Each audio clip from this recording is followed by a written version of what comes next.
Sir বাইদেউসকল, আপোনালোকে অসম চৰকাৰৰ অধীনত যিকোনো বিভাগত কৰ্মৰত চৰকাৰী কৰ্মচাৰী নহওক কিয় আপোনালোকৰ কাৰণে জানিবলগীয়া এক শেহতীয়া আপডেট আহিছে। সেয়া হ'ল, এয়া চাব, অসম চৰকাৰ গভৰ্ণমেণ্ট অফ অসমৰ আপোনালোকৰ লিভ ৰুলছ, আপোনালোকৰ যি ছুটিৰ নিয়মাৱলী, সেই আপোনালোকে চাকৰি জীৱনত কি ধৰণৰ ছুটি লাভ কৰিব সেয়া নতুনকৈ সংশোধন কৰিছে, আৰু যাৰ ফলত আপোনালোকৰ লিভ ৰুলছ ছুটি সম্পৰ্কীয় এই খবৰটো প্ৰকাশ পাইছে, আৰু যিটো আমি আপোনালোকৰ মাজলৈ লৈ আহিছোঁ, আৰু যিটো সকলো কৰ্মচাৰীসকলে জনাটো অত্যন্ত জৰুৰী। ভিডিঅ'টো সকলোকে চাব, আনহাতে নতুনকৈ হোৱা ছাৰ বাইদেউসকলে আমাৰ চেনেলটো ছাবস্ক্ৰাইব এটা কৰি ভিডিঅ'টো আঁকোৱালি ল'বলৈ নাপাহৰিব। আমি পোনে পোনে আহিছোঁ, এয়া চাব আপোনালোকৰ কি মানে ছুটিৰ নিয়ম সেয়া আমি গাই দিছোঁ, আপোনালোকে শুনিব। FR 58 উল্লেখ কৰা হৈছে যে ছুটিৰ নিয়ম 1934 তাত উল্লেখ কৰা ব্যক্তিৰ শ্ৰেণীৰ ক্ষেত্ৰত প্ৰযোজ্য। মৌলিক নিয়মৰ সহায়ক নিয়মৰ পৰিশিষ্ট 11 ছুটি, উপাৰ্জিত ছুটি, ব্যক্তিগত বিষয় আৰু চিকিৎসাৰ প্ৰমাণপত্ৰৰ আধা দৰমহাৰ ছুটি, কমিউটেড ছুটি, সময় নথকা ছুটি আৰু অসাধাৰণ ছুটি আদি অন্তৰ্ভুক্ত। 1934 চনৰ ছুটি নিয়ম 4 নং নিয়মত কোৱা হৈছে যে অধিকাৰ হিচাপে ছুটি দাবী কৰিব নোৱাৰি। জনসেৱাৰ প্ৰয়োজনীয়তা অনুসৰি যিকোনো সময়ত ছুটি প্ৰদান বা ছুটি প্ৰত্যাখ্যান বা বাতিল কৰাৰ ক্ষমতা থকা কৰ্তৃপক্ষৰ বিবেচনাধীনতা সংৰক্ষিত। আৰু 6 নং নিয়মত উল্লেখ আছে যে যিকোনো ধৰণৰ ছুটি আন যিকোনো ধৰণৰ ছুটিৰ সৈতে সংযুক্ত বা ধাৰাবাহিকভাৱে প্ৰদান কৰিব পাৰি। আৰু সেয়েহে ছাৰ্ভিচ বুকত প্ৰৱেশ গ্ৰহণ কৰা সকলো ধৰণৰ ছুটি ছাৰ্ভিচ বুকত লিপিবদ্ধ কৰি কাৰ্যালয়ৰ মুৰব্বীয়ে প্ৰমাণিত কৰিব লাগে, আৰু সেয়া জানে আপোনালোকৰ ছাৰ্ভিচ বুক সম্বন্ধে। আৰু সেয়েহে চৰকাৰী সেৱকৰ বাবে সংশোধিত ছুটিৰ নিয়ম 1 নম্বৰে আপোনালোকে লাভ কৰিব উপাৰ্জিত ছুটি। এজন চৰকাৰী চাকৰিয়ালে এটা বছৰত 30 দিনৰ বাবে উপাৰ্জিত ছুটিৰ অধিকাৰী। আনলিভ ছুটি প্ৰতি বছৰৰ 1 জানুৱাৰী আৰু জুলাইত 15 দিনৰ দুটা কিস্তিত আগতীয়াকৈ জমা কৰা হয়। ক্ৰেডিটত ছুটি প্ৰথমাৰ্ধ বছৰত সৰ্বোচ্চ 300 দিনৰ সীমাৰ অধীনত আগবঢ়াই নিয়া হয়। প্ৰতিটো সম্পূৰ্ণ হোৱা কেলেণ্ডাৰ মাহৰ সেৱাৰ বাবে 2/1 দিনৰ হাৰত EL এটা গণনা কৰা হয়। উদাহৰণস্বৰূপে জানুৱাৰীৰ পৰা জুনলৈকে EL গণনা কৰা হ'ব 6 মাহ, আৰু পৰৱৰ্তী 6 মাহত আকৌ আপোনালোকে বাকী 15টা EL পাবলৈ লাভ কৰিব। তাৰমানে প্ৰথম 6 মাহত 15টা EL আৰু পৰৱৰ্তী 6 মাহত আকৌ 15টা EL, আৰু এনেকৈ আপোনালোকে বছৰত দুবাৰ 15টাকৈ 30টাকৈ EL লাভ কৰিব। ঠিক তেনেদৰে এতিয়া 2 নম্বৰটো ক'বলৈ আহিছোঁ, half pay leave. Half pay লিভৰ অনুমতি বছৰত 20 দিনৰ বাবে দিয়া হয়, আৰু 1.5 বছৰত আগতীয়াকৈ ক্ৰেডিট কৰা হয়। 1 জানুৱাৰী 10 দিন আৰু 1 জুলাইত 10 দিন। EOL উপলব্ধ হোৱাৰ সময়ছোৱাই HPLৰ ক্ৰেডিটত কোনো প্ৰভাৱ পেলাব নোৱাৰে। HPL সুবিধা লোৱাৰ কোনো সৰ্বোচ্চ সীমা নাই, কিন্তু ইয়াত 5 বছৰলৈকে সকলো ধৰণৰ ছুটিৰ মুঠ সময়সীমাৰ সীমাবদ্ধতা থাকে। HPLৰ সময়ছোৱাৰ বাবে ছুটিৰ দৰমহা হ'ব ছুটিৰ পূৰ্বে শেষৰবাৰৰ বাবে লোৱা দৰমহাৰ 50%। এইবাৰ আমি আপোনালোকৰ মাজত লৈ আহিছোঁ কমিউটেড লিভ, যাক CL বুলি কোৱা হয়। HPLৰ সলনি কমিউটেড ছুটি দিয়া হয়, আৰু লাভ কৰা কমিউটেড ছুটিৰ দুগুণ পৰিমাণে আপোনাৰ হাফ পে লিভ যি আছে সেই একাউণ্টত ডেবিট কৰা হয়। চিকিৎসা প্ৰমাণপত্ৰ নহয় জনস্বাৰ্থ প্ৰমাণিত অনুমোদিত অধ্যয়ন পাঠ্যক্ৰমৰ বাবে প্ৰদান কৰা হয়।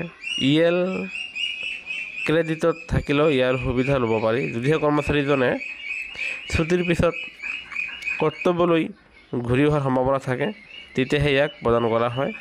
মেডিকেল চাৰ্টিফিকেটত কমিউটেড ছুটিৰ কোনো সৰ্বোচ্চ সীমা নাই, কিন্তু অধ্যয়নৰ বাবে সমগ্ৰ সেৱাৰ সময়ছোৱাত সৰ্বোচ্চ সীমা 90 দিন, আৰু চিকিৎসা প্ৰমাণপত্ৰ অবিহনে মহিলা কৰ্মচাৰীক 60 দিনতকৈ অধিক এই কমিউটেড ছুটি প্ৰদান কৰিব পাৰি।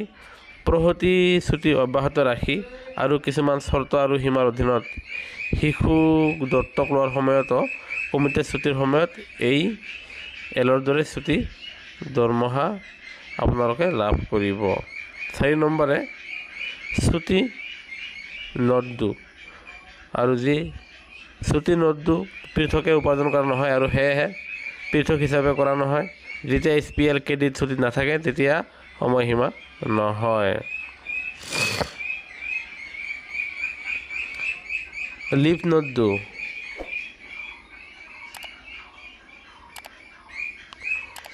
পৃথকে যেতিয়া আপোনাৰ SPL ক্ৰেডিট ছুটিত নাথাকে তেতিয়া সময়সীমা নোহোৱাৰ অনুমতি দিয়া হয় আৰু SPL ভৱিষ্যতৰ উপাৰ্জনৰ বিপৰীতে সম্বন্ধীয়ভাৱে SPL একাউণ্টলৈ ডেবিট কৰা হয়। কেৱল চিকিৎসা প্ৰমাণপত্ৰ প্ৰদান কৰা হয়, কিন্তু মহিলা কৰ্মচাৰীৰ বাবে ওপৰত উল্লেখ কৰা ধৰণে চিকিৎসা প্ৰমাণপত্ৰ অবিহনে ইয়াৰ অনুমতি। সমগ্ৰ সেৱাৰ সময়ছোৱাত সৰ্বোচ্চ সীমা 360 দিন আৰু SPLৰ দৰেই ছুটিৰ দৰমহা দিয়া হয়। ইয়াৰ উপৰিও স্থায়ী কৰ্মচাৰীক এই চৰ্তত প্ৰদান কৰা হয় যে কৰ্মচাৰীজনে কৰ্তব্যলৈ ঘূৰিবৰ সম্ভাৱনা আছে আৰু ইয়াৰ পিছত SPLৰ সময়সীমা উপাৰ্জনৰ সম্ভাৱনা আছে।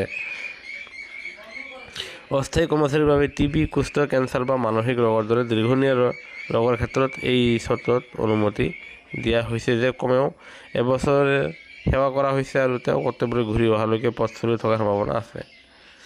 এতিয়া হ'ল অসাধাৰণ ছুটি EOL। EOL পৃথকে উপাৰ্জন কৰা নহয় বা হিচাপ কৰা নহয়। যেতিয়া আন কোনো ছুটি গ্ৰহণযোগ্য নহয় বা যেতিয়া কৰ্মচাৰীয়ে বিচাৰে তেতিয়া ইয়াক প্ৰদান কৰা হয়। EOLৰ অনুদানৰ দ্বাৰা অনুপস্থিতিৰ সময়ছোৱা নিয়মীয়া কৰিব পাৰি। চিকিৎসা প্ৰমাণপত্ৰ বা চিকিৎসা প্ৰমাণপত্ৰ অবিহনে EOLৰ সুবিধা ল'ব পাৰি। স্থায়ী কৰ্মচাৰীৰ বাবে সৰ্বোচ্চ সীমা 5 বছৰৰ বাহিৰে সকলো ধৰণৰ একেলগে ছুটিৰ বাবে কোনো সৰ্বোচ্চ সীমা নাই।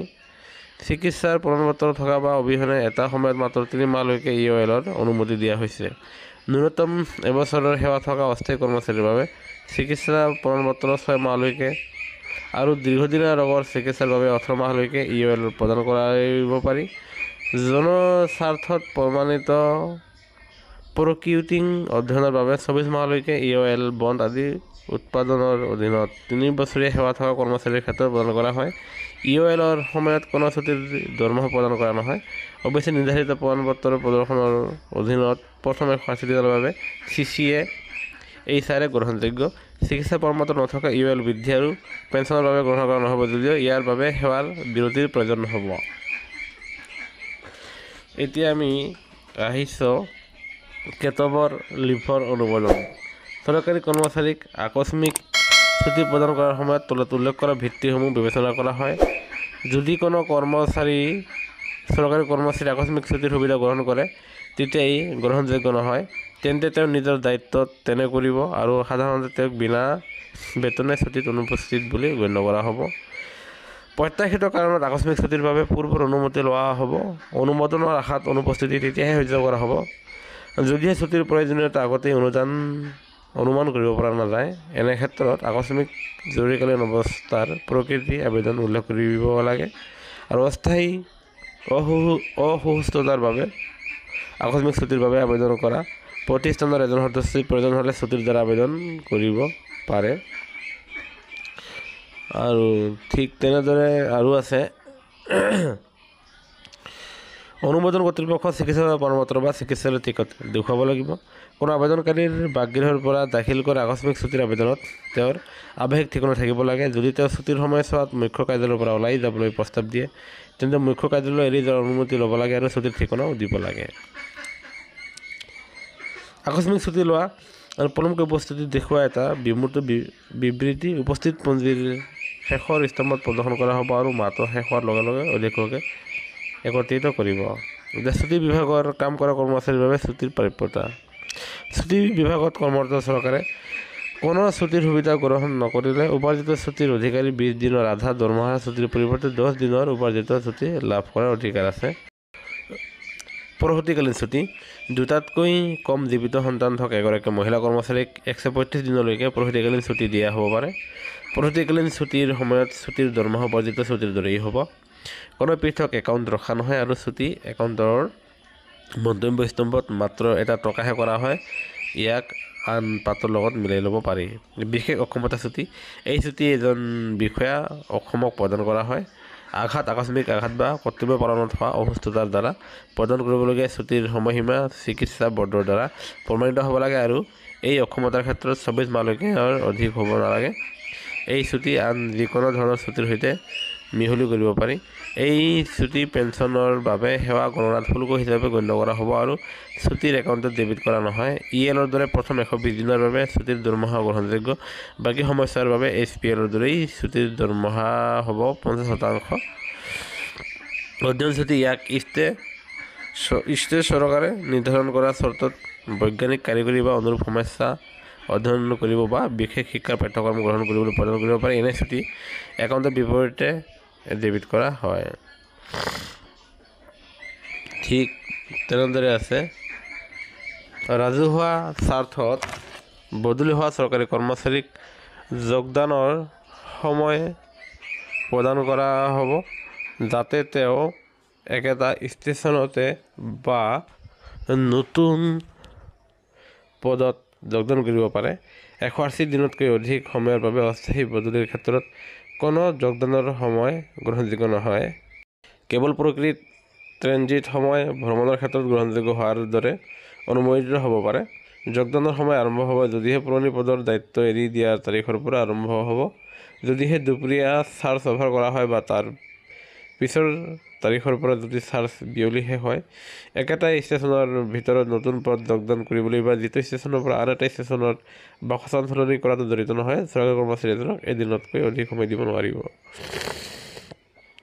বাসস্থান সলনিৰ সৈতে জড়িতৰ ক্ষেত্ৰত চৰকাৰী কৰ্মচাৰীক পোনপটীয়া পথ আৰু সাধাৰণ ভ্ৰমণ পদ্ধতিৰে পুৰণি ষ্টেচন আৰু নতুন ষ্টেচনৰ মাজৰ দূৰত্ব তলত দিয়া ধৰণে আৰু প্ৰয়োজনীয় প্ৰকৃতিৰ ট্ৰেনজিট সময় উল্লেখ কৰি যোগদানৰ সময় দিয়া হ'ব। সাধাৰণ জেটি তলত দিয়া ধৰণৰ প্ৰস্তুতিৰ বাবে 6 দিন যোগ কৰি, যাত্ৰাৰ দিনসমূহ যোগ কৰি, দেওবাৰ আৰু বন্ধৰ দিনসমূহ আপোনাৰ এইবিলাক বাদ দিব লাগিব। যেতিয়া জইনিং টাইমৰ পিছত ছুটি আহে, তেতিয়া এনে ছুটি সামৰি ল'বলৈ সাধাৰণ যোগদান সময় বৃদ্ধি কৰা বুলি ধৰা হ'ব পাৰে। ওপৰত উল্লেখ কৰা সীমাৰ বাহিৰত যোগদান সময় বৃদ্ধি সৰ্বোচ্চ সীমা 30 দিনলৈকে প্ৰদান কৰা হ'ব। প্ৰস্তুতিৰ বাবে মুঠ যোগদানৰ সময় 6 দিন প্লাছ প্ৰকৃত ট্ৰেনজিট সময় প্লাছ প্ৰত্যয় বন্ধ ছুটি আৰু জেটিৰ সময়ত দেওবাৰে পতন হ'ব লাগে। জইনিং টাইম পে হ'ব সেই পে যিটো পুৰণি ষ্টেচনত চাৰ্জ এৰি দিয়াৰ আগত লোৱা হৈছিল বা নতুন ষ্টেচনত চাৰ্জ লোৱাৰ সময়ত পে যিটো কম। কোনো পৰিবহণ ভাত্তা আৰু এলাইনমেণ্ট ভ্ৰমণ ভাত্তা অনুমোদিত। নিজৰ অনুৰোধত বদলি হ'লে কোনো যোগদানৰ সময় গ্ৰহণযোগ্য নহয়। জেটিৰ আগত বা পিছত ধাৰাবাহিক কৰি ছুটি দিয়া হ'ব পাৰে।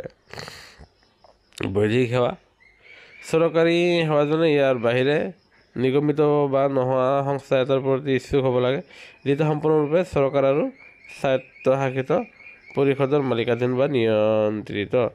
ইয়াত দৰমহা আৰু ভাত্তাৰ অন্যান্য গ্ৰহণযোগ্যতাৰ ক্ষেত্ৰত গ্ৰহণযোগ্য চৰ্ত আৰু নিয়মৰ ওপৰত যোগ্য কৰ্তৃপক্ষৰ অনুমোদন দিব লাগে। আৰু বিদেশ সেৱাত কৰ্তব্যসমূহ এনে হ'ব লাগে যিবোৰ চৰকাৰী সেৱকে পালন কৰিব লাগে। চৰ্তবোৰ ইমানেই অত্যধিক হ'ব নালাগে যে বিদেশ সেৱাক অধিক আকৰ্ষণীয় কৰি তুলিব পাৰি। আৰু এয়া আপোনাৰ অসম চৰকাৰৰ যি আপোনালোকৰ লিভ ছুটি সম্পৰ্কীয় যি প্ৰকাশ পাইছে, সেয়া আমি পোনে পোনে আপোনালোকৰ মাজলৈ লৈ আহিলোঁ।